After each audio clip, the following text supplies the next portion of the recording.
Hello, everybody, and welcome back to yet another cast. Look, I promised you I would be delivering you juicy escalation content on a near daily basis, and I have come to provide. I have come to deliver, my friends. We are going to have yet another epic game, a 4v4 on Lemonkainen's variation of a map called Artillery Hills. And, man, I've casted this map or any variation of it many times. So this is something that most of my viewers, my regular viewers, should not be that surprised at. And, guys, this is supposedly a long one. This is going to be a marathon. And so with that in mind, let's... strap yourselves in, really batten down the hatches, pull down the blinds, get your blackout blinds so that, you can't see the sun, or if it's at nighttime, lock all your doors and just really, I want you to focus in, man, because this is going to be a battle of titanic proportions between four, well, I won't say amazing players, but four players that are absolutely going to give us an entertaining show. So let me go ahead and introduce the teams and slow down the game a little bit before we get too much further into it. So here in blue, the appropriately named Knob Gobbler. Thanks, man. Thanks. I'm trying. This is supposed to be a family-friendly channel, and you've just ruined everything. I apologize. I apologize to my viewers that you had to suffer that emotional abuse. But in any case, next we have Brown, who will be Mr. Root, the quintessential TRP player, the preferred stock, Mr. TRP Root in brown, and here in purple we have Walker. One of the fan favorites, one of the Rage Lord, the schizophrenic, you know what, it's just Walker. The man cannot really be defined, he's just Walker, and he always gives us entertaining games no matter what happens, even if it's at his expense, but we love him. We love you, Walker. Alright, here we've got Adder in yellow. Final player for the southern team that will make up our south team at the bottom. And before I introduce the north team, let's see what happens with these two groups of peewees mashing together as if attempting some kind of Panic at the Disco, if you will. Everyone is on the dance floor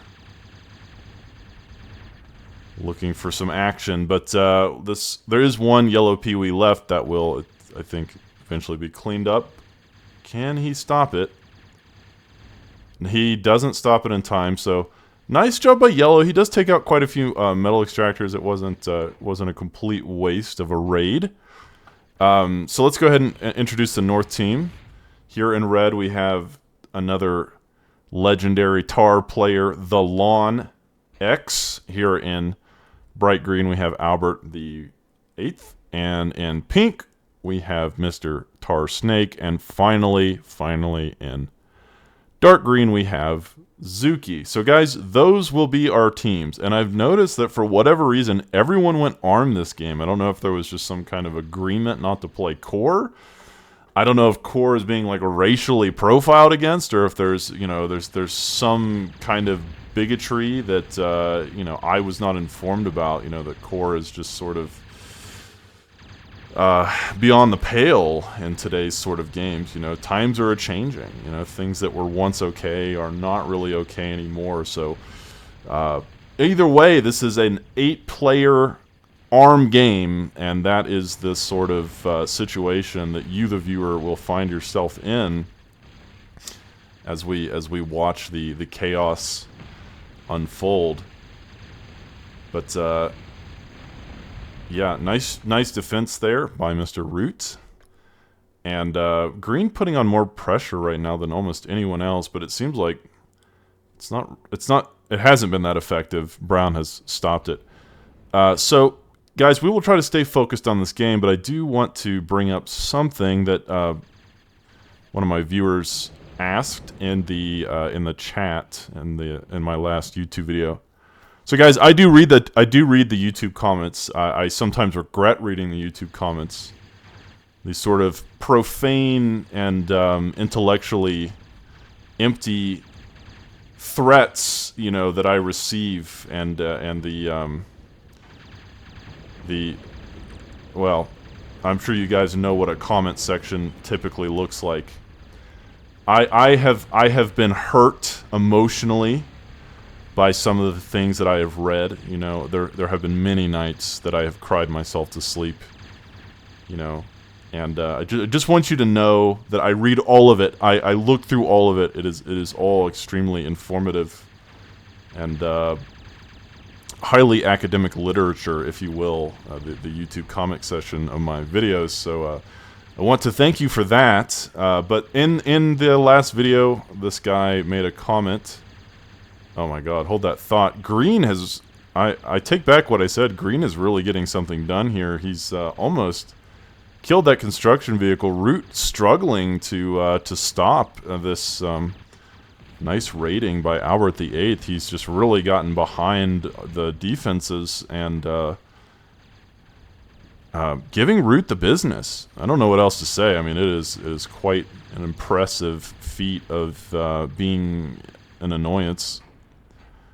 And of course, Root will always recover. His playstyle is extreme late game macro strategy, so we don't have to worry about him coming back. But Blue is now going to get the tail end of this, as Green has now moved his remaining flashes out of Root's base and into Blue's economy. And Blue, who went air, has nothing back here, nothing at all to stop this chaos and insanity from absolutely crushing his economy. And that's, I think, exactly what we're going to see in the near future, as metal extractors are unceremoniously given the boot from the game and deleted. And again, Blue has nothing back here, totally relying on Root to protect his base. What else is going on? Red is moving in with quite an impressive army of warriors and Rocco. So can he get anything done here at the front? Mr. Knobgobbler has built a decent size defensive position, but it doesn't look to be enough necessarily. Oh man, I can't believe he's gonna miss the Geo, guys. Geos are 300 energy, one of the best early game targets because they're a huge investment, and then if you kill them, you cripple your opponent's energy economy for a decent amount of time. But Knobgobbler now on T2 and finally producing Zeus's, and so as the Zeus's enter into the fray, and with the assistance of Root's warriors, this should be put to an end in short order. However, in the top middle of the map, top center, we do have Purple making his way into the fray. Tons and tons of flashes, and taking out any kind of economic presence here on this plateau. So right now the game is still pretty even. Neither side has inflicted any kind of critical damage so far. But let's go ahead and look at the player bases and see if there's anything of note. Right now, this is sort of what you'd expect. Everyone's teching up to T2. There's a few players on air. But nothing out of the ordinary for this stage of the game. No, you know, 13 or 15 minute T3 rush. No, as far as I can tell, no gunships.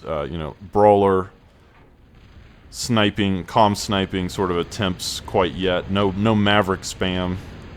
Though I'm sure with 8 armed players, we will likely be treated to it at some phase. But no, right now, pretty standard, pretty normal. Green apologizing because he did miss this Brown's attack there of flashes. However, that will be cleaned up. Mr. Snake does have the air control, and that should be more than enough. But crucially, I mean, Knobgobbler with the Zeus's, this is potentially threatening. However, he will be surrounded by green and red, sort of sandwiched here, and even though both of these players are only on T1, they do have the superior-sized army, and that will chase blue off. Purple, Mr. Walker, attempting to defend his territory as Zuki continues to apply the pressure, and yellow doesn't really seem to have much in the way of stopping this. He's gone almost pure eco, it seems. No, he does have some zippers, but zippers are like nearly useless in combat. The unit has been designed in Escalation as a pure raiding style threat, and so they have almost no combat value. Definitely not the ideal unit to defend your base. But in any case, we have action going on all over the map, and it is difficult to keep up with everything. I don't like the fact that he's building zippers to defend himself. It's trolling. Adder is trolling, my friends. This is just not what you do. And you can see his base has already been punished for his transgressions. How dare you build anything outside of the Escalation meta, my friend. There's only one way to play, okay? God forbid you try anything new. But let's talk a little bit more about that comment in my YouTube on my last video. Someone asked, why would you play TA Escalation, or any form of OTA, the 1997 game that we are currently observing, when things like Beyond All Reason or Forged Alliance exist? I think it's a really good question, and I'd love to keep talking about it, except Root is now pressing forward with yet another attack into Green's base, potentially. This is a decent sized army of warriors. However, most players are on T2 now. Can warriors cut the mustard here? I mean, will they have enough momentum to push into this base before the Fidos inevitably come and clean it up? The Fidos should be able to kite the warriors very well, but it is reliant on micro, and Green's micro right now, not spectacular. These Fidos are just sort of sitting there and getting absolutely molested by the warriors' short-range firepower, so that is certainly not an ideal situation. But Root making a bit of a mistake by sending his warriors into this little pond, because they won't be able to fire there. And with some help from the sky, I think this attack will be cleaned up eventually. So yeah, I don't really like what Root did with his path. He would have been better going straight for this Geo and then maybe straight into the production, but the way that he goes doesn't get too much accomplished. I mean, he still does have a couple warriors left, but ultimately nothing really too terrifying for the northern team. We do finally see some Mavericks making their way onto the field. Not a critical mass yet, no game-ending proposition of Mavericks. However, Yellow's still not defending himself properly. He just... At least he stopped building the zippers. I mean, so I'll give him some credit for that. But ultimately, this is just a pretty weak defense. He does have the upgraded Geo. Looks like he's been focusing heavily on his economy, which, you know, isn't bad. But I would like to see more of an investment in defense. Single Maverick here being rather of a nuisance. And this advanced vehicle plant looks to be fine. But, yeah, this is, again, Wow, so Root's second wave up here did get quite a bit done. He, I think, had a second wave. So there's a lot of action happening on the map, and you can see some of Pink and Green's base has just been carved through.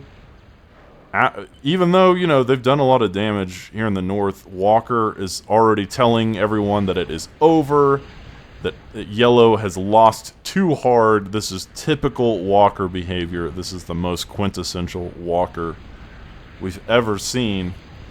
But guys, from what I understand, this game goes the distance, and so it can't be over despite Walker's protestations. This game is not over and will not be over in any time, anytime soon. So this advanced construction vehicle bites the dust. Red with a nice Panther raid. There are 5 K-Bot labs, now 3 sort of on the chopping block. Man, this is a very action-packed 4v4. Typically 4v4s are quite a bit slower than this, or there's a lot more time between waves, but this has been a very interesting game because both teams have been applying constant pressure on each other and quite effectively as well. And of course, if we're causing Walker to panic, then I think everything is going well.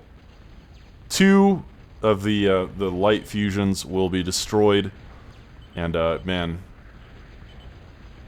Knobgobbler telling Walker to basically take over Yellow's base if he dies, which effectively probably would help Walker, because Walker would then have literally twice as many resources, and Yellow hasn't really been using his resources too effectively. As you can see, his base has just been under siege, and he just hasn't been building the right counters.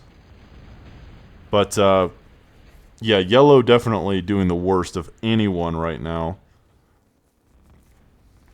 And the northern team is definitely ahead, just like in terms of total resources and map control. But it's far from over, guys. They can definitely bounce back from this. But, you know, I do like that the northern team is applying the pressure and keeping the pressure on.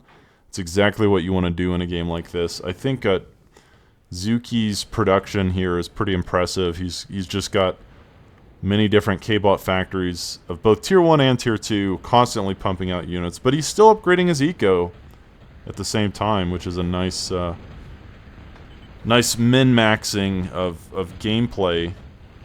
And Yellow he just cannot take a minute to recover. He just is not giving he hasn't been given space to breathe or catch his breath or get on his feet. He's just being relentlessly assaulted by Zuki's waves and waves of units, and doesn't really have the forces to prevent this from being a catastrophe. His teammates are definitely going to have to help him if Yellow has any chance of survival, because this attack is looking game-ending, potentially for Yellow, especially if they can snipe his comm. So let's see how that unfolds. Here in the north, Root sending yet another wave, but this is just, I think, not going to be as effective, as the northern team is beginning to coalesce and really work together in this in their attempt to thwart these waves and waves of mostly T1 units that Root has been sending the entire game. So I think the effectiveness of this is starting to wane, and it looks like that attack here in the south was cleaned up, so Yellow will live to fight another day.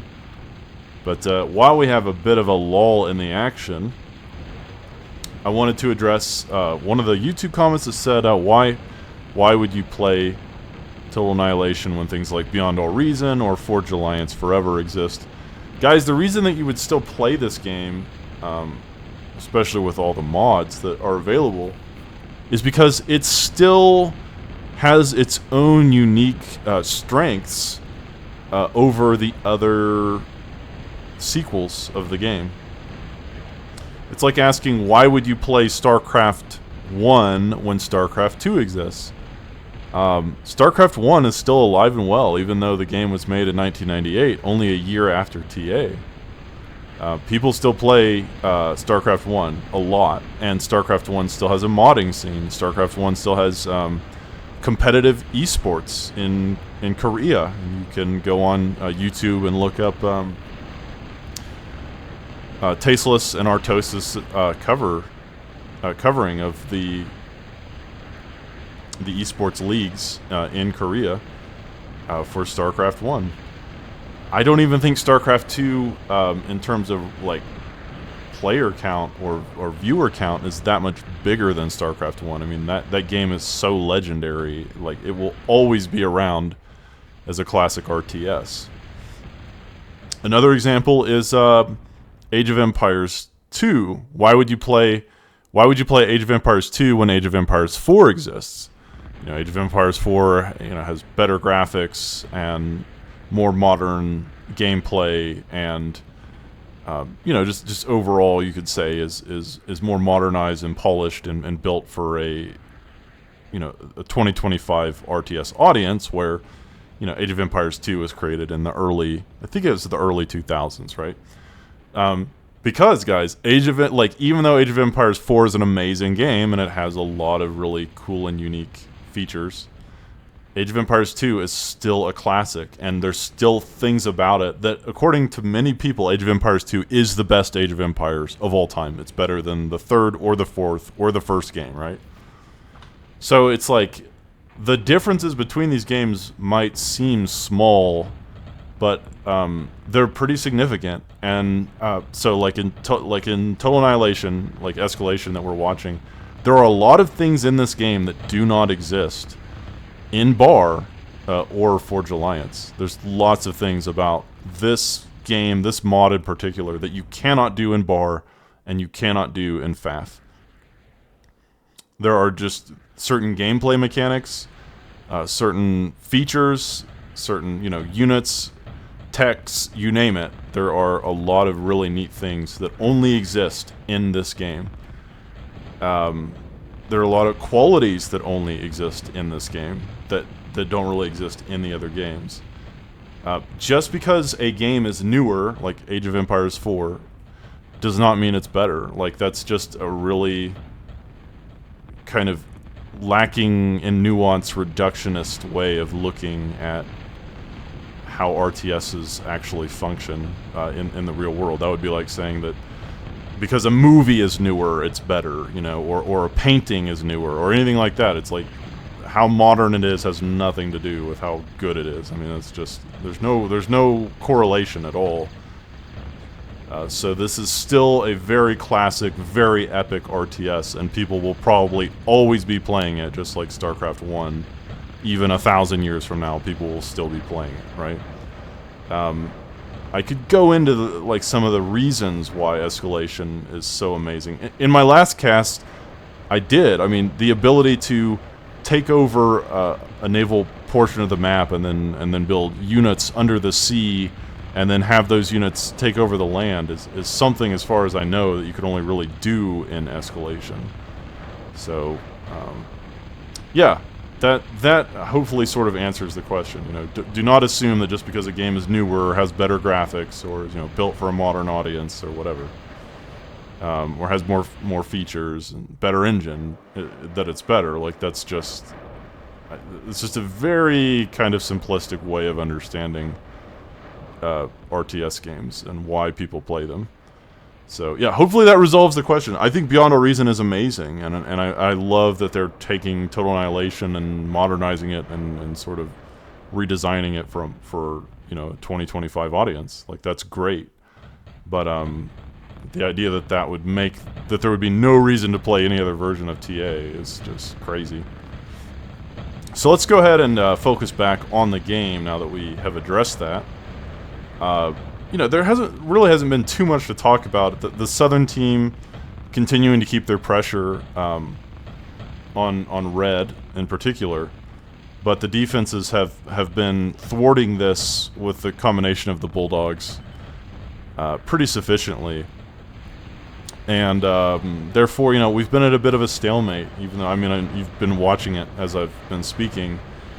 But yeah, we're at a stalemate position. There hasn't been really an opportunity to break through, but blue finally does seem to be doing it.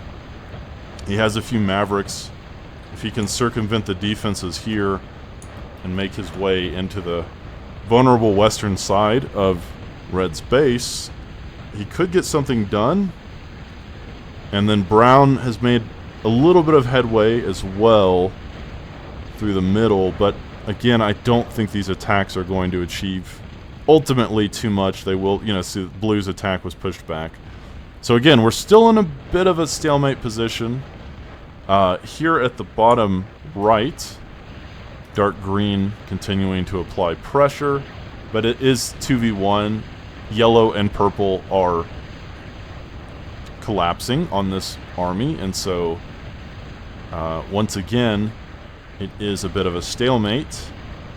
And dark green, even though he has the high ground, even though Obi-Wan is proud, Ian McGregor is out there smiling somewhere at dark green's tactical prowess. That doesn't really matter when your opponents just have so much more than you. So dark green is holding the plateau, and that is valuable in its own way, but other than that, it's still pretty even. The game is going as you might expect, around 30-40 minutes on a map like this, because both teams will have begun to create their walls of defenses and fortifications, which are, it's going to make these endless pushes of units and raids that we saw earlier on harder and harder to do, and that is usually when the game begins to transition into the T3 phase, because the players will need that higher tier advantage and power to really bust through these defensive emplacements. So I'm sure that we haven't checked the player bases in a while, but I'm sure that there's people already moving to T3. 35-40 minutes is, it's actually pretty late to be moving to T3 in a game like this. Yeah, already we have blue, the Ultra K-Bot Assembler on the south team. And then let's check the north team. Yeah, we have red with the Ultra Vehicle Plant. So both teams on T3, at least one player on each side is on T3. And so that we have pink here as well, Mr. Snake. So the game will continue, and it will transition to that T3 phase. And then, like I said, we will have a much more ambitious and costly sort of battlefield as the T3 units add so much pressure and strength and pure physical power to the battlefield. Already this Chimera moving in at around the perfect time. That is going to just chew through these T1 and T2 units. It is an absolute monster at this phase in the game. Even the shooters are in danger if he can get it in range. The Chimeras are a nice combination of damage, range, and firepower. Of course, they do fall off. They're not great against other T3 units, but for cleaning up what is on the battlefield at current, they are going to be more than sufficient. But blue has begun throwing some Marauders into the mix, so both teams beginning that transition. However, the shooters are quite powerful. How much damage can they do before the Chimera wipes them out is really the question. The answer is not too much. The Chimera just taking a little sliver of damage before cleaning up the remainder of that attack. So, now that we are at the T3 phase of the game, things, like I said, should continue to escalate, as with the name of the mod, TA Escalation, my friends. And we will hopefully get to see an incredible display of strategic and intellectual prowess as these players utilize every possible resource that the game allows them, and turns the might of their strategy against their opponent. So, yeah, right now, Purple's army is sort of impressive, but I don't think it's going to be enough to break through here. Pink does have these triple barrel bulldogs, and those will give some advantage. I do like what Walker's doing. This is sort of the Exodia composition of a T2 army. Like, this is about as strong as a T2 army can get. Maybe you could throw in some penetrators, but other than that, he's got sort of everything that he wants. He's got the bulldogs at the front line, the tossers and the Merles in the back, and then for fire support he has the Jethros. So Walker with an impressive army, but is it enough at this phase of the game? Once T3 has been reached, then suddenly your opponents will start throwing threats that T2 armies basically can't handle. So I like Walker's composition. It's very impressive, but I think to truly work, he's going to need some assistance from his teammates. Maybe some T3 of his own. A second Chimera making its way to the front line. Red is struggling to even use all of his metal. As you can see, Red's metal is maxed out. He can't even spend it. So, yeah, we'll have to see what Red can do with this. It does seem like Blue might be a little bit in trouble. These Chimera are very well positioned at this phase of the game to simply annihilate anything and everything in their path with the help of the Bulldogs. But he is a bit of a 2v1 with Brown and Blue both assisting in the defense, and there are some structures as well. A Cerberus will finally make its way to the front, and the Cerberus should be able to handle these Chimera pretty efficiently. The Cerberus, sometimes it doesn't look as imposing as it is. The Cerberus might look a little less impressive, but it is quite a monster. These triple plasma cannon batteries are just devastating, taking out the Bulldogs almost instantly, even dealing considerable damage to the health bar of the Chimeras. So with that single Cerberus, the tides have turned. This, yeah, that Chimera will die. The second Chimera in full retreat, and so Blue getting the Cerberus to the front right in time, just in time. Walker finally retreating. He did eventually begin to add penetrators to his army, which is definitely a nice addition to the composition. But again, I almost think it doesn't matter how many T2 units Walker builds, because we are at the T3 phase of the game. And even though I like Walker's composition, it may not be enough without some T3 support, either of his allies or if he transitions on his own. Guys, one thing this game that's been a little surprising to me is how little air has been utilized.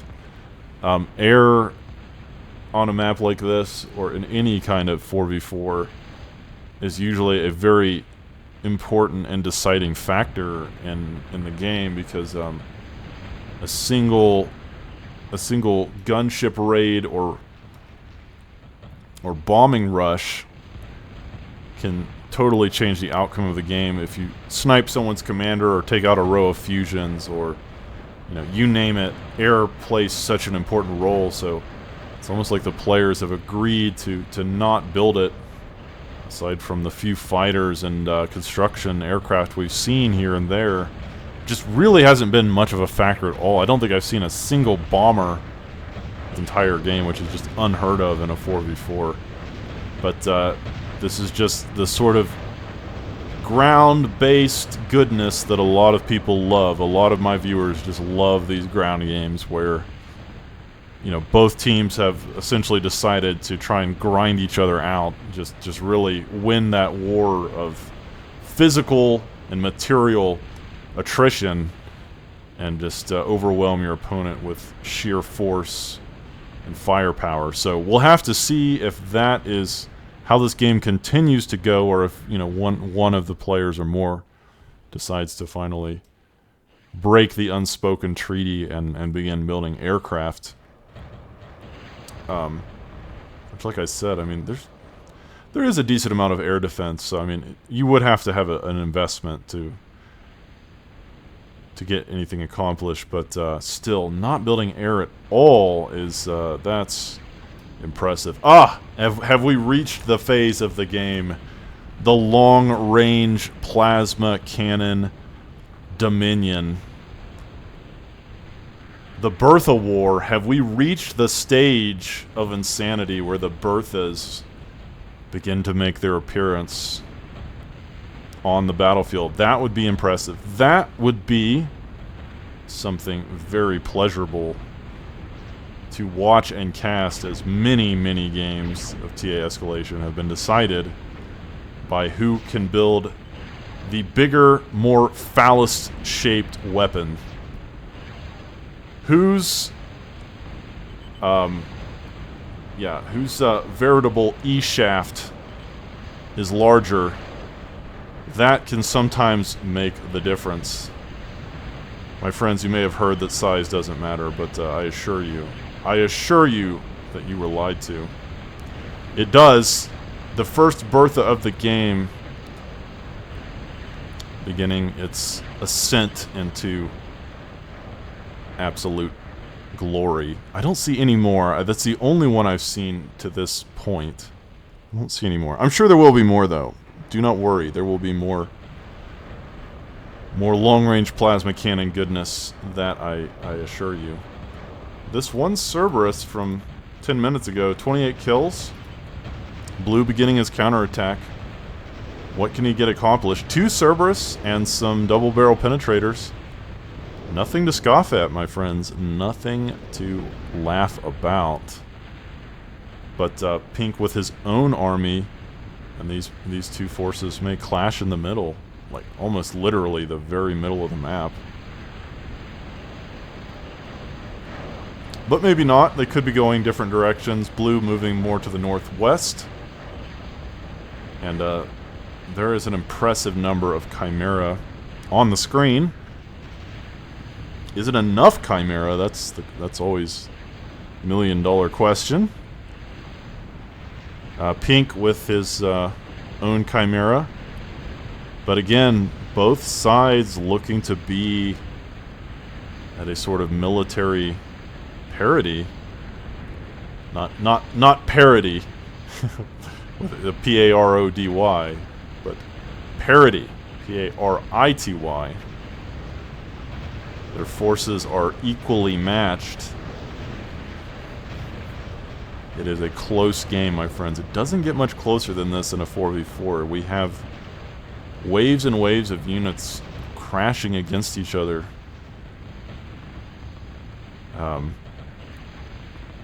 But unable to make that forward progress that would allow them to deal permanent economic damage to either team.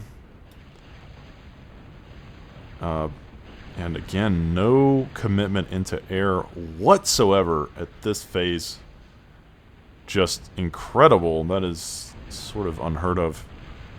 But again, a lot of my viewers will love this style of land war. That's what they're called, land wars. That's all it is. People have the teams have decided to just ban air from the game and keep it at a sort of revolutionary war type methodology. You just have your lines and lines of musketeers firing at one another in rapids as quickly as they can reload their muskets.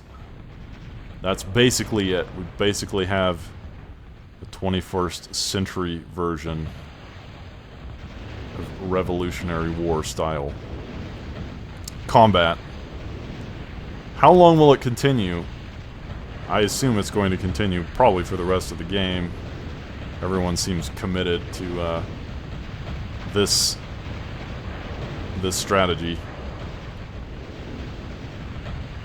Very nicely done by Red, really making a comeback. Two penetrators will explode into a puff of smoke. And single warden here, interesting. But yeah, the pressure beginning to mount on both sides. Blue and brown trying to push up. I can't believe Root's still building warriors at an hour into the game. These are basically useless at this stage. They're not even great cannon fodder. But yeah, look, a second Big Bertha is now up. A third Big Bertha is now up. Brown really committing to the long-range plasma cannon style. But unfortunately, I don't think these are really in range of the kind of targets that they want. They will offer some defensive value. Walker crashing out in the chat as normal. Just sort of singing. Oh, look at that. Nice Bertha shot right there. Walker now continuing to insist that the game is over. Blue trying to calm him down and convince him that no, the game is not over. Please do not give up. There is still hope for the Southern team. In fact, if anything, it looks pretty even to my eyes as the observer. It looks pretty even. Both sides are fairly competent in their ability to defend themselves. And therefore the game will continue into the foreseeable future. Purple, Mr. Walker, it does feel like he's sort of given up. He's not even trying to go to T3. It seems like he's sort of in autopilot. Yellow finally reaching T3, it seems. So he is at least trying. Brown, yeah, Root's been on T3. And then Knob Gobbler's certainly the player on the Western team that seems most interested in actually winning the game. So let's see what's going on the northern side. Red, of course, still pumping out vehicles. Green now finally building some Novas. Like, if we can get enough Novas, that could be a game-ending proposition. Snake, wow, he's got a lot of vehicle plants to build Jeffies, that's for sure. And let's see, finally, Mr. Zuki in dark green, pumping out his own Cerberus. So once again, the battle continues to unfold. The polar ice caps continuing to melt as we float closer and closer to our inevitable watery doom.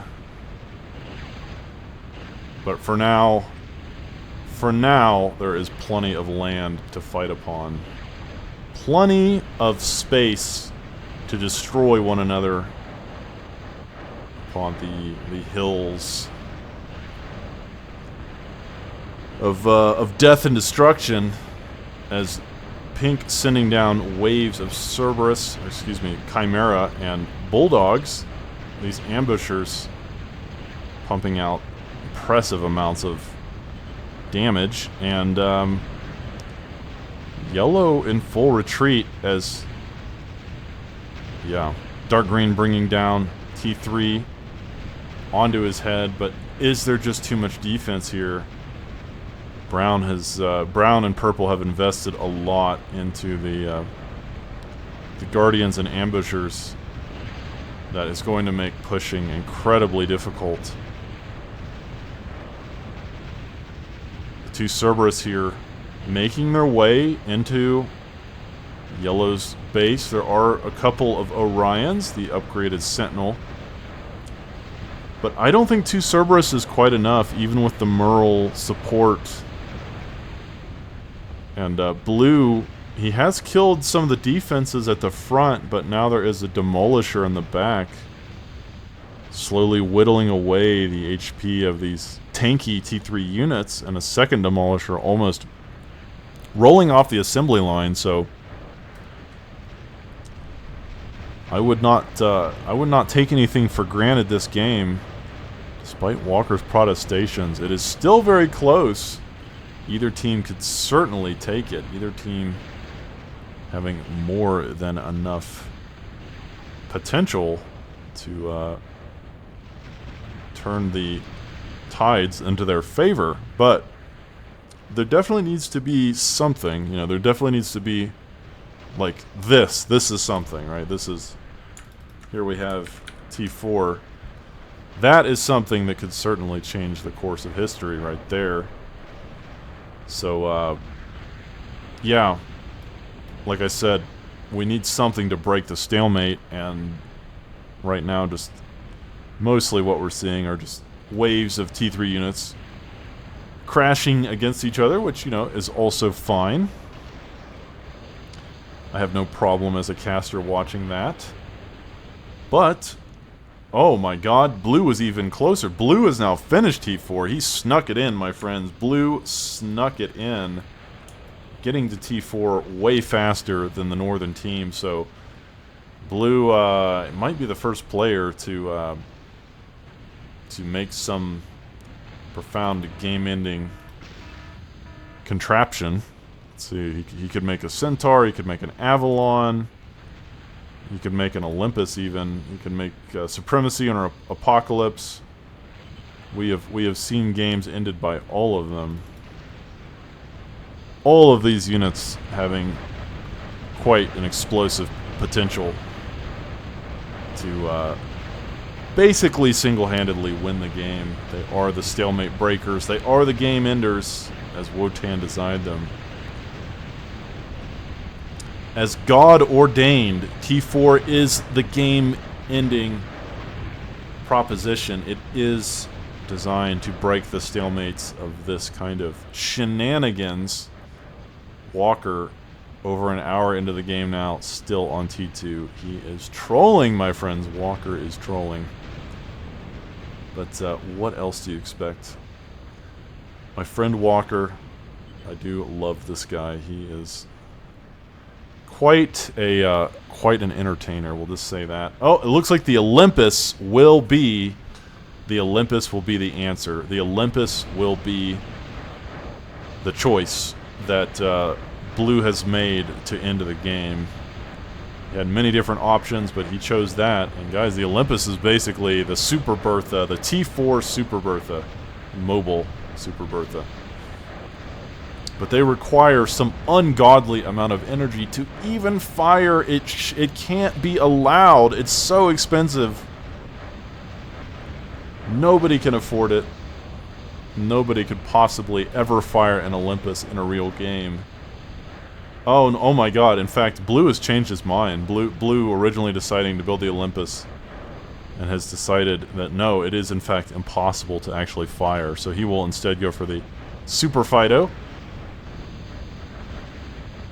The first Raptor of the game makes its way to the front. However, these Demolishers are well positioned to stop it if they can keep their rather impressively sized cannons trained on its chassis. The Raptor already at half health, and it's done nothing. So, red perhaps more than ready for this attack. However, he's not microing his Demolisher. This thing is going to die so quickly if the Raptor gets in range. will absolutely eviscerate it, but it does survive. They do kill the raptor in time. And now 3 Cerberus have made their way to the front, but we have walls of Annihilators and walls of Berthas and walls of Ambushers and Guardians and Flackers. Oh my. So I just don't think that's really going to do the trick at this phase. I do like all the Berthas here, but they've mostly just been used defensively. They are, I guess, in range of some of the base. They are dealing damage to the mantle extractors. But man, these demolishers of Reds, worth their weight in gold. They have stopped pushes time after time. 61 kills! 61 kills on this bad boy. I mean, guys, these things only fire like once every 5 seconds. So I mean, you do the math. That thing has so much value. But the Bertha's finally beginning to cause trouble for the northern team. The Nova's now making their way onto the battlefield, but they need targets. The Novas definitely need to be knowing what they're firing at. Novas aren't as good as they're not as good at just firing randomly into the enemy base. They need to have specific targets to truly be effective targeting the Guardians, but that's probably not good enough. Not good enough at all. Red almost finished with his T4 factory. So close. But Blue has probably already finished a Centaur. Yeah, he has. So Blue has finished his first Centaur. And will that be the game changer? I mean, with these 3 Demolishers, even the Centaur is going to struggle to make headway into Red's base. But it's fast. I mean, the Super Fido is impressively agile for a T4 unit. And oh, this is exactly what he wants. If he can get on top of these Demolishers and kill those, he will help himself tremendously in future attacks. So 1 Demolisher will die. 2nd Demolisher in trouble. It doesn't seem like Knobgobbler really paying attention, because taking out those Demolishers is so important. I think he will get a 2nd one. So killing 2 of the Demolishers, very important right there. And now he is in the business. He's in the base. This is the time to panic if you're the Red player. Now is the time to begin to panic and call your teammates to help. I don't think Red has anything anywhere near ready to stop this Centaur. Guys, I said the T4 are game enders. And this thing could end the game almost single-handedly. There's just not much here. We're going to need a D-gun to stop it, I think. Where is Red's commander? Okay, here it is. So Red is going to have to get that D-gun before this Centaur takes out his entire base. It's already taken out a lot of it. Green attempting to... well, I don't know what he's doing exactly, but Red bringing his commander, trying to stop the Super Fido, but he doesn't have vision of it. Okay, now he has vision of it. Here comes the D-gun, I think. Oh my god, is he paying attention? Oh, he gets right on top of it. So Red will get right on top of that bad boy. So the Centaur will die, but you can see the massive hole created in his base from where it was just ravaging, looting, and pillaging anything and everything in its path. So the game continues, my friends, despite the fact that that Blue has... Yeah, Walker, I think, just giving all of his units to Knobgobbler and tapping out. You can tell Walker has not really been into this game for, like, probably the past hour. He's gonna leave, I think. The 2nd Centaur should be finished. Right? And that Centaur is barely built, so...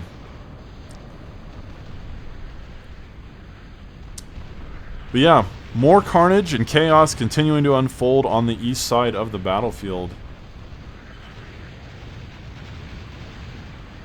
A Gorgon finally making its way down.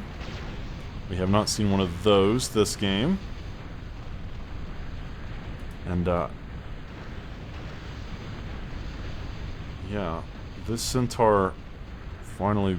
It's being built, but I don't know. I feel like Blue should have probably had another third Centaur by now. But in any case, it doesn't look like he's in too much danger. These demolishers are annoying, but not necessarily threatening him. The Gorgon has made its way to the front. It will begin sending out the shock waves of EMP-style death. And, really putting Yellow into a precarious situation. But Yellow might be able to stop this. It's going to be close. The Gorgon will begin to take out the defenses if it keeps firing. But no, it looks like it's getting trapped. I don't think the Gorgon will be able to achieve maybe what Dark Green wanted. So the battle continues to rage. However, the 3 Cerberus that follow it might be able to get something done. There's so many defenses, though. We have the Nova in the back, and Yellow has a Cerberus of his own, so I can't imagine that these are going to make it very far into his base. It was a nice strategy, sending the Gorgon first to tank a lot of the fire, and then following it up with some Cerberus and Merles, but ultimately, it does not cut the muster. It does not achieve the game-ending sort of effect that I'm sure Zuki would have preferred. But now the second Centaur will hit the battlefield, and yeah, let's see what Blue wants to do. He can't build Centaurs forever. He's going for the Condor. What the heck? Oh, the Condor is the command carrier. I don't know. This is trolling. This is trolling. I don't know what he's building a command carrier for, but anyway, let's see what the Centaur can do, or what it will do. The first one was enough to take out a massive portion of Red's base. You can just see the aftermath of all of that carnage. So, can he do more with a second Centaur? I mean, he'll probably get degunned again, but it's just a question of how much damage he can inflict before that point. However, this Centaur is already lost about 1/4 of its health before it's really done anything, so I think the Northern team a little more prepared this time. We do have some long-range plasma cannons, but again, these aren't really close enough to hit the main base of either team. And most of the plasma cannons and defenses on this plateau have been destroyed, so nice job by the Northern team. This was probably the most defended part of the map at some point. It has been mostly cleaned up. Probably the Berthas here in the north, and some of the demolishers. What is this Condor doing? What is the point of this thing, my friends? I have no idea why Blue built this. I think he's just trolling. But let's check out the player bases again and see, like, okay, now Pink building his own Condor. There must be some unspoken rule that I don't know about, that you have to build Condors. They do provide some anti-air, I guess. They have provide some energy, but this phase of the game, it's not really that relevant. But Red has built his own Centaur, and Centaur with the support of the Demolishers could be pretty nasty. I think it depends on whether the Northern team can attack simultaneously. Pink sort of sending his forces west. Centaur has made it to the front, but it will need support. There's no way this thing can end the game on its own. Powerful though it may be, it is doing a decent job. It's taken out quite a bit already. The Whiplashes are in trouble. Everyone has built so much air defense despite the fact that there's been basically no air this game. But this Centaur making its way into the vulnerable underbelly of Brown's base. It will take out the Ultra Vehicle plant. I really thought the Southern team would have more to stop this, like Blue having a Centaur of his own.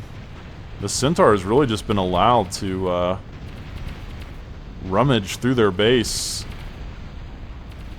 almost uncontested. I thought they would have more of a response here. Even a D-gun at this phase could be a valuable asset. It's already taken out 2 experimental factories, taking out the forge. Oh my god. Okay. Purple's commander, Mr. Walker, is there. I think he's going to try to get the D-gun off. Whoa. Whoa. Oh my god. Red was taken out. How did I miss that, guys? At the very moment that Walker was about to D-gun Red Centaur, he is Thanos blipped from existence. Blue got the Centaur all the way up to his base and killed his commander at that very moment. And because I was watching what was going on the south side, I didn't even see it. That was crazy. The timing of that was so impressive. What are these? Excuse me, I gotta figure out what's going on. Condor, 2.5 thousand energy. Self-heal. I guess it does provide stealth, maybe. Otherwise, I don't know why these are being built. If you wanna know the truth.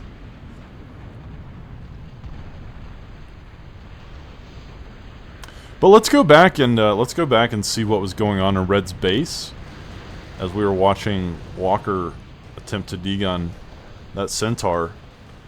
So yeah, I'll see you in a second. Okay, welcome back, and I paused it at this phase because this is where the Centaurs are. They sort of pass each other like 2 ships in the night. So you see this fateful moment where each team is sending a Centaur to the other side, and then of course we already sort of know the outcome of that. I don't know what this Condor spam is even about, guys. I really must have missed the meta. But as you can see, we were watching this, so we already know that this Centaur, you know, sort of moves down and takes out most of Brown's base. But we were missing this Centaur moving up the west side. It was already pretty damaged. It's already at about half health, so I just assumed it wasn't going to achieve much, but was I wrong? Oh, TRP Root in the chat saying fucking Mongs. Very angry at his team for not doing his job of defending his own base. But yeah, we already know this Centaur moves in and kills a ton of his base. Takes out this Ultra K-Bot assembler. But this Centaur, oh my goodness, taking out heavy fusion reactors galore. And we'll have to see what happens here, because I would have assumed that Red's commander would have attempted to D-gun this. I don't see Red's commander. Oh, Root complaining. God, I hate these teams. Oh, woe is me, my friend. Oh, there's Red's commander. Oh my God, Red tried it. He tried the D-gun, but he got out-maneuvered. Oh my God, it is a disaster. And like, Root freaking out. He's panicking in the chat, and then Blue, right after he's insulting Blue to his face, you know, spitting in his face and cursing his mother and all of that, and then Blue saves him like that. I think if I was in Blue's situation, I would have just let Red kill my Centaur so that Root could die. I think that would have been a just consequence of all the shit talking. The friendly fire, if you will. What is with all these Condors? Anyway, what a amusing Whoa, that was crazy. Those things like exploded like nukes. I had no idea that was going to happen. But as I was saying, what a hilarious sequence of events that was, with the blue and red meeting, getting to the opponent's base at about the same moment. There must be some kind of Condor trolling. Is it like, are these supposed to be like a bomb? Is that what's going on? The Condors fly over and then they explode and just take out half your base? Is that it? I mean, it really didn't work that well. I don't know, my friends. I don't know what the meta is. I missed the meta. This is like craziness. I missed the meta. But with red gone, it does become a 3v4. Well, no, Walker, you know, is well. Here's the philosophical and moral question: can we consider Walker an actual player in this game? Can Walker be considered a player in any game ever? You know, is Walker actually a player, or is he a real-life NPC? These are the things I want answered in my comments. Is Walker a real person, or is he a living, non-playable character? I'll leave it up to the audience to decide. So technically, it's a 3v4, but Walker is really only here for emotional support. Oh my god, these two recons making it into the business, finding the heavy fusion reactors undefended. Oh, the happy birthday, as that entire fusion farm will go up in a puff of... No, in a massive chain reaction of nuclear scale destruction. Beautiful! Beautiful, and all Walker could do was just watch it unfold helplessly. Helplessly. But the game is not over, my friends, despite the fact that it's a 3v4, arguably 3v3.5. Walker finally building a sky crane. It looks like he's finally ready to send his commander as a flying bomb into the enemy's base. Ooh, that's a lot of annihilators that are here on the eastern approach. Could be interesting. Could be good. We'll see. More Condors. I'm scratching my head at this one. If anyone in the chat can explain why they're being built, then maybe you'll be doing me a favor. Maybe you'll be doing the players in the game a favor, because I don't think they know why they're building them. So, like, maybe everyone would benefit if someone could offer an explanation for why we're wasting our resources on these giant floating pieces of shit. What's going on in Blue's base? More Condors. Okay, Boomer. Okay, Boomer. Wow, that's a lot of firepower. Holy fuck, that's beautiful. What's going on here? Oh, okay. Brown has, he's really committed to the Bertha game plan. I mean, I would have liked to see that 20, 30 minutes ago, but better late than never, I say. Better late than never. I suppose we're finally getting our amusement, even if it's way after the fact. Way after the fact of what we would have preferred. I'm like... Do they give, like, good vision or radar? Oh, they do give really good radar. Maybe that's all it's about. Like, they're just giving, like, radar. It looks like they have decent anti-air. But, just why? Oh, look, I've got 6 floating pieces of shit. Oh, and I've got my own floating pieces of shit. And everyone has... It's the Oprah of floating pieces of shit. This is trolling. Oh my god, well, it's pretty. I mean, it's at least... It's at least, visually appealing to watch them die. And I think that's probably their greatest purpose. It's just to explode. Just why, Wotan? Why do that? Why do that to us? So What happened here? Something exploded up here, but I missed it. Oh, Walker. Walker flew his commander probably up here and died. Thank you, Walker. In your final act of sacrifice, you have done more for the southern team than at any other point. Truly, you will be remembered as the legend that you are. But, yeah, lots of centaurs this game. Surprising amount of centaurs and condors, but really not much else on the T4 front. And I wish I could tell you I knew why this was happening, but then I would be lying to you. I'm just as baffled as you are. Oh, they do have some, I guess. I didn't realize they had some anti-ground capability. It's certainly not impressive, but they do some damage. But it mostly seems like what they do is just explode.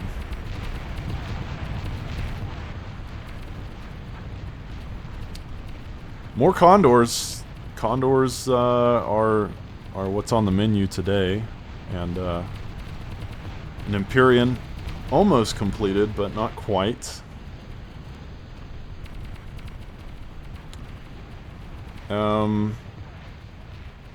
Ultra aircraft hangar. Finally, a player deciding to use air. Seriously, guys. When I said earlier in the cast that I wanted some of the players to like use air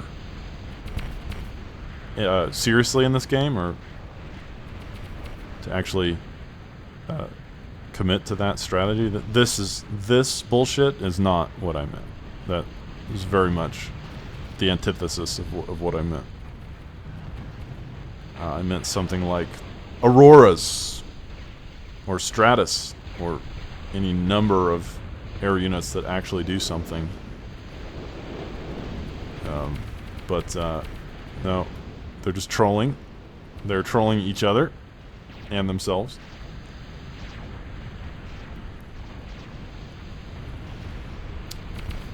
So, yeah, the game's still pretty even despite the fact that it's a 3v3.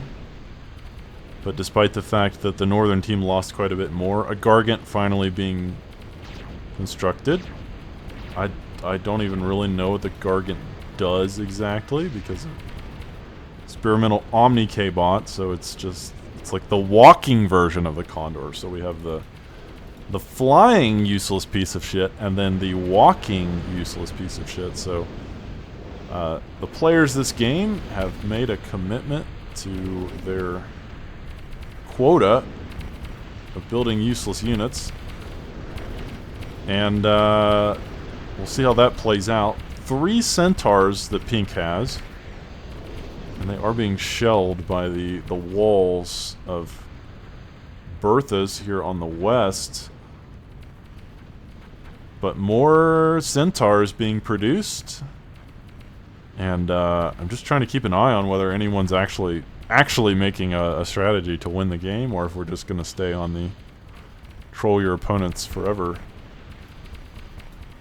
And I think we're sort of gravitating towards troll your opponents forever. But Pink has enough units here that he might actually be able to just literally walk into Brown's base and kill him. I mean, Brown does have a decent number of annihilators, but they're not well supported. It's not like there's any walls of Dragon's Teeth or fortifications or units to stand in the way. Typically, annihilators are not a frontline defense. You want to keep them in the back and protect them, but Yellow doing his own thing. Yellow and Brown. So I don't think Pink realizes just how vulnerable the southern team is to the units that he currently possesses. I think he could easily win the game if he just sent everything at one point. Man, look at all of the construction aircraft. Finally, the giant useless monster has been completed, and it will take up a lot of space. This is like one of the fat people on an airplane that need to pay for 3 seats. That's basically the Gargant. Don't at me. Don't at me. I'm quite aware of my fat phobia. I need help, okay? I need help. But, you know, these players are triggering me. They're bringing out my worst qualities. I can't be blamed. Can't be held accountable. Finally, an Olympus. Finally, a real T4 unit. Finally is being constructed.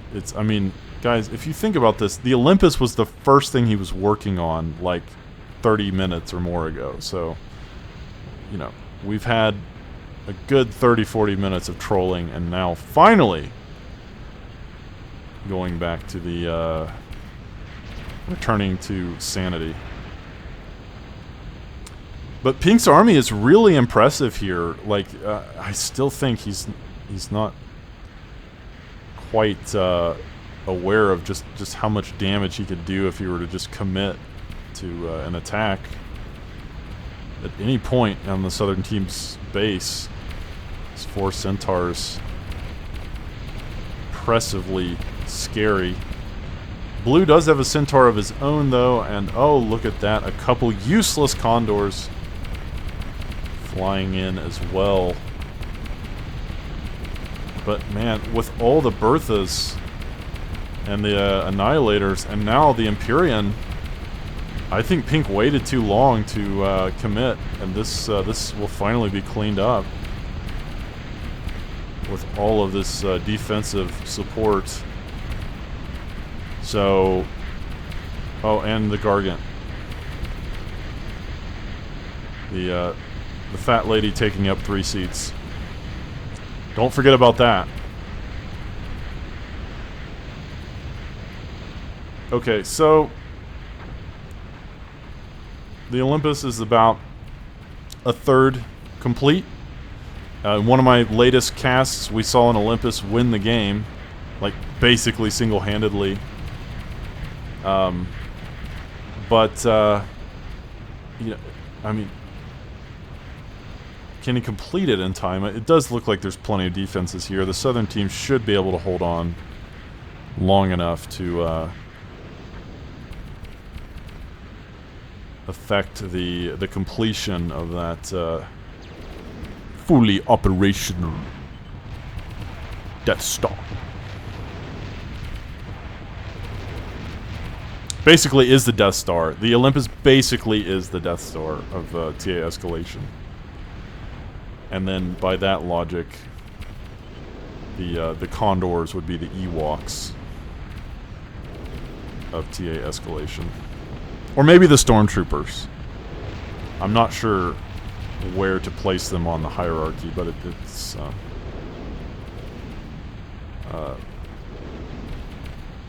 I would have to say it's like Disney Star Wars levels of competence.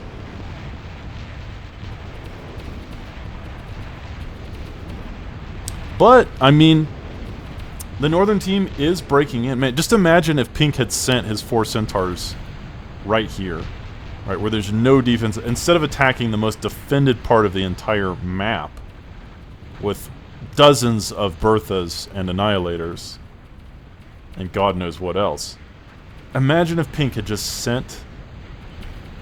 Oh my god, Root so mad. So mad. So much drama in the chat. So much butthurt. It's tangible. I feel it, you know. It's sustaining me. It's like a spirit bomb of butthurt. And so, oh my god. Adder is killed by a centaur, and I have to say, that is really not going to matter too much, I think, in this game. So it is a 2v3, but not really. It was already kind of a 2v3. So now brown and blue holding on. Oh, look at all the nukes, bro! Oh, this is a beautiful surprise. Flying over the fat lady, taking up 3 seats. Here comes the atomic annihilation of Pink's base. Oh my goodness, that was a treat. That was a treat. Nicely timed nuke. I didn't even realize that he was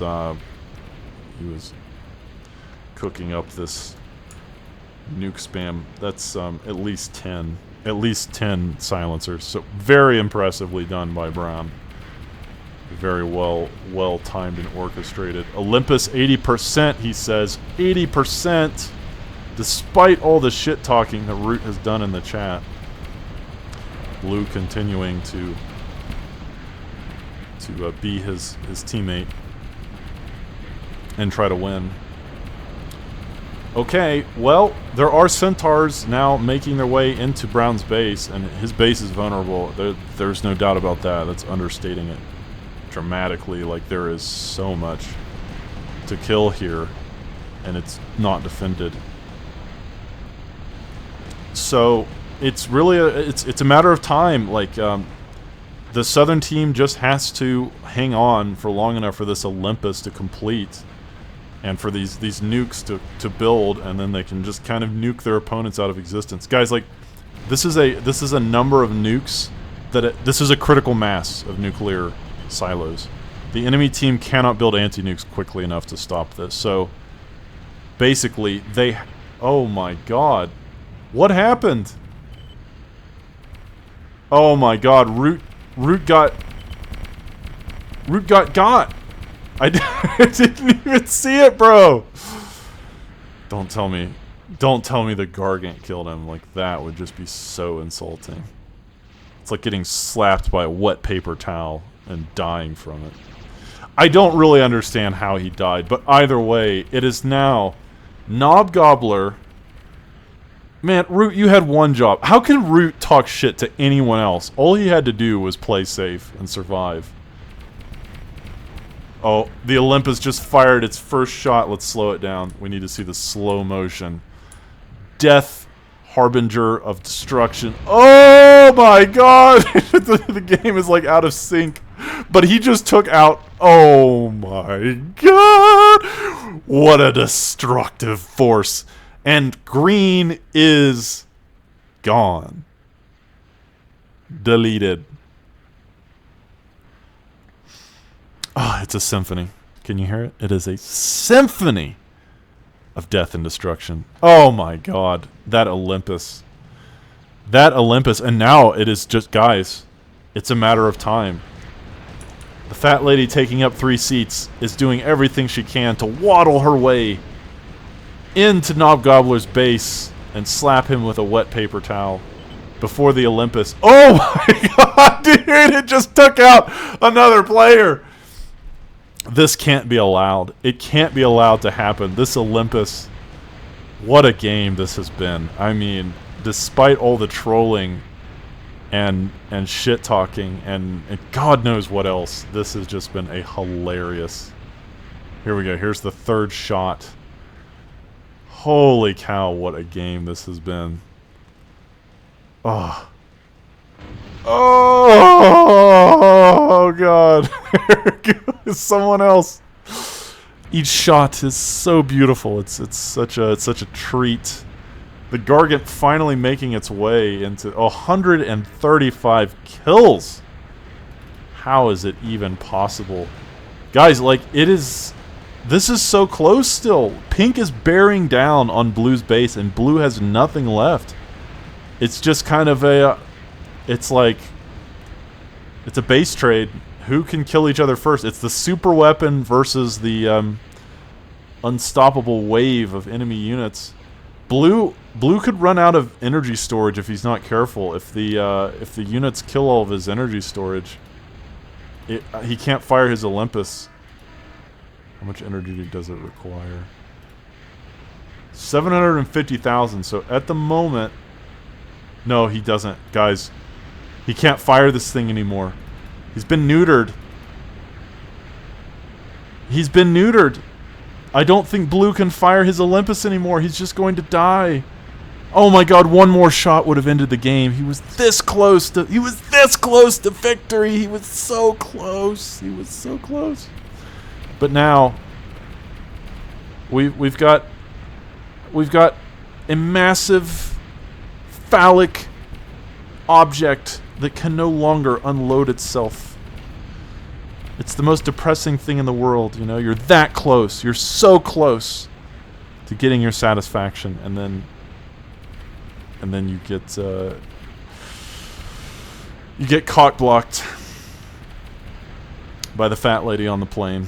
And that's the story of this game. I'm sorry, that's what happened. I'm just telling you, I'm just calling it like it is. You can get mad at me, you can blame me, but I am simply observing and repeating events as they are actually unfolding. So if you have a problem, take it up with reality. Take it up with the players. This is just how it went. Finally, the Olympus is completed, and one ultimate shot away from victory, but unable to close it out, unable to achieve its satisfaction, and our satisfaction for that matter. But nonetheless, finally the Gargant is destroyed, and finally we do have a near complete collapse. Oh my god, Pink's base is like actually kind of small. I mean, I guess the Olympus killed everything else, but like these two players are more closely matched than what I thought. I can't believe that Gargant did so much. Like, I really thought that was just a meme. But, I mean, could Blue come back here? He still has the Centaur. He still does have the experimental unit fabricator, but most of his energy has been taken. And I don't know, this is actually closer than what I thought. I thought Pink was just going to win, but Pink is crippled. Pink's economy is better, but he's lost most of his production. He's building another experimental unit fabricator. But man, I can't believe that after all of that chaos and carnage, we've now entered a situation that's it's like both players are so utterly destroyed that it's almost like starting over from the first minute, except with a useless Olympus. They can't no. Blue is building the energy storage. Blue has a plan. He's just got to get enough energy storage to fire this 263 kills. He's just got to get enough energy storage to fire this, and then he can win. But my god, like he's like barely has enough to build the energy storage. Oh my god, this is such a funny situation. He doesn't even have a radar, guys. Blue doesn't even have a radar. He's like blind. Oh, Pink doesn't have a radar either, so neither player really can see each other's base right now. Like, they're both sort of operating in the dark. And Pink is slowly rebuilding, like he's working on T4 again. Working on advanced aircraft, which is, ironically, it's like almost 2 hours into the game, and this is the first time we've seen anyone do advanced aircraft. Like, no, he's abandoning it. Never mind, he's changed his mind. Oh, no, he's going back. He's finally... He might go into brawlers. But there's lots of air defense like that. The Scorpions are more than enough to stop that. So maybe he would go into T3 air question mark? You know, is that the... I don't know. Guys, the problem is, by the time he figures out what he's doing, I think the Olympus will be ready to... Oh, never mind. The Olympus was already... It was already prepared to fire. So that will take out a huge chunk of Pink's base. This Blue finally has the energy storage he needs to get his cannon metaphorically operating again. So can the Olympus finish it off before Pink is ready to implement his own strategy? That is the question. The Olympus has quite a long reload time, apparently. Centaur doing what it can to keep the battlefield clear.